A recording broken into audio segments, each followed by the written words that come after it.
Assalamualaikum warahmatullahi wabarakatuh. Kembali lagi bersama kami di channel New Info. Kami akan memberikan segala informasi mengenai bantuan sosial dari pemerintah yang terupdate, terhangat, dan terbaru tentunya. Gimana kabar Anda pada hari ini?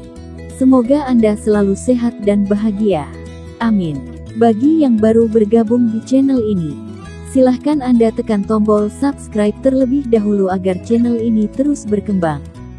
Dan jangan lupa tekan tombol loncengnya agar Anda tidak ketinggalan informasi-informasi terbaru dari kami. Jika sudah, langsung saja menuju ke informasinya. Pemerintah melalui Kementerian Sosial Kemensos akan menyalurkan bantuan sosial, Bansos untuk masyarakat yang paling miskin sebesar Rp300.000 per bulan di akhir tahun. Akan ada top-up kartu sembako, ini menggunakan dana optimalisasi di Kemensos di mana November-Desember masing-masing Rp300.000, kata Menteri Koordinator Bidang Perekonomian Airlangga Hartarto dalam konferensi pers virtual kemarin.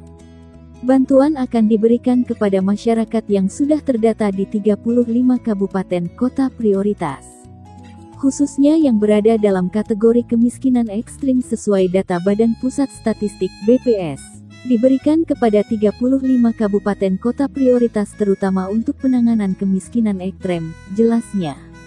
Ma'ruf Amin, entaskan kemiskinan tak bisa cuma dengan bansos. Dalam kesempatan yang sama, Wakil Menteri Keuangan Suhasil Nazara mengatakan data penerima bantuan sosial ini akan mengacu kepada penerima kartu sembako dan program Keluarga Harapan (PKH). Akan diberikan tambahan bantuan untuk penerima bansos yang paling miskin sekitar 3 bulan diberikan sebesar Rp300.000. Ini sumber datanya adalah penerima kartu sembako dan yang juga menerima PKH dan kemudian diberikan akhir tahun, tandasnya. Suhasil menyebut top-up kartu sembako ini bukanlah program yang baru diberikan masyarakat.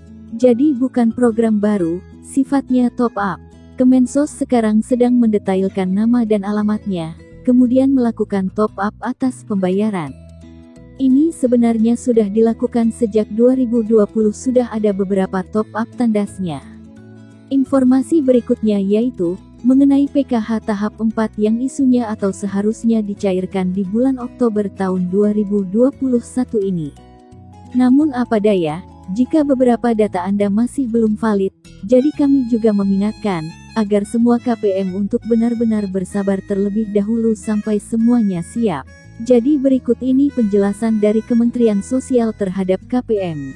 Bagi peserta PKH baik validasi baru ataupun penerima KKS baru, dihimbau agar selalu koordinasi sama pihak pendamping setempat, untuk dilihat apakah namanya sudah masuk atau terdaftar di EPKH pendamping, sebab apabila nama tidak muncul di aplikasi EPKH maka status kepesertaannya belum ada sebagai penerima bantuan, sedangkan untuk BPNT cukup minta bantuan pendamping TKSK atau agen e-warung untuk melihat namanya apakah ada di e-from control atau tidak saat di daerah ada pencairan.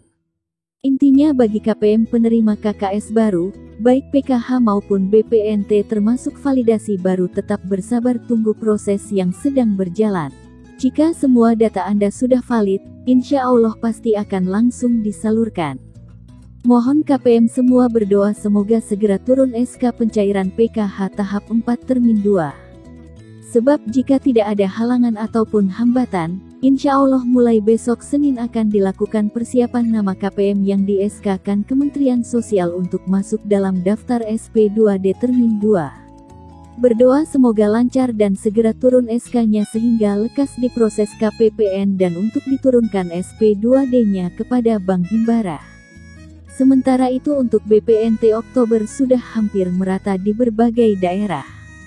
Hanya saja bagi KPM yang merasa diberitahu oleh pendamping ataupun dinas sosial setempat, untuk pencarian memakai sistem fintech. Jadi tidak semua daerah, hanya ada beberapa daerah tertentu yang diuji coba memakai sistem fintech.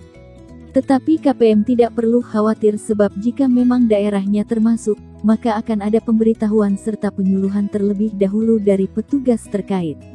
Kemudian, hari ini BPNT bulan Oktober ada turun termin 3 untuk 88 kabupaten atau kota. Meliputi 3 Bank Himbara. Untuk BPNT PPKM ada di 3 kabupaten atau kota, yaitu Jayapura Papua serta Sorong dan Sorong Selatan untuk Papua Barat. Sedangkan untuk KPM PKH dan BPNT reguler alokasi Oktober ada di Jawa Timur. Jika ada informasi PKH cair itu adalah KPM yang baru padan datanya bukan tahap 4, yang cair tahap 4 hanya cair di Papua dan Papua Barat. Untuk termin kedua belum ada turun SK maupun SP2D-nya. Sedangkan untuk memastikan nama KPM bisa langsung buka lewat Google, klik link cek bansos.kemensos.go.id.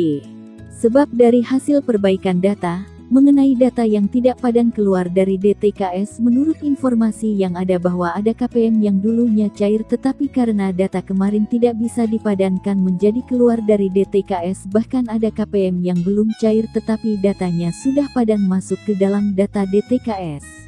Jadi baik KPM lama ataupun validasi alangkah baiknya cek nama di aplikasi cek bansos di data New DTKS Kementerian Sosial.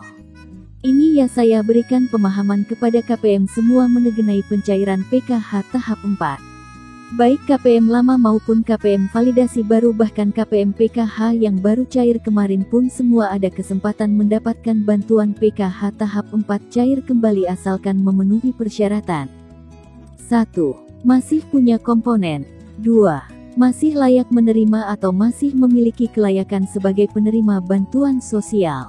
3. Datanya sudah padan valid baik Dukcapil daerah maupun dengan Dukcapil pusat. Sebab dalam PKH tidak mengenal istilah anak tiri ataupun membedakan antara KPM lama dan baru, semua mendapatkan prioritas yang sama, tidak ada perbedaan. Yang pasti siapapun KPM yang masih memiliki syarat kepesertaan serta datanya valid dan sudah masuk data New DTKS dengan status ya, bukan strip, maka pencairan pasti akan tiba juga walaupun terlambat. Berbeda jika tidak valid datanya maka bantuan tidak bisa tersalurkan. Semoga KPM di sini semakin paham dan tidak bingung lagi. Tepat tanggal 30 Oktober tahun 2021 tepat pukul 23.59 kemarin adalah batas terakhir perbaikan data KPM di DTKS. Dan hasilnya saat ini KPM dengan kategori data tidak padan Dukcapil daerah dengan Dukcapil pusat sudah dikeluarkan dari SK penetapan, bahkan data yang tidak padan tersebut sudah dikeluarkan dari DTKS.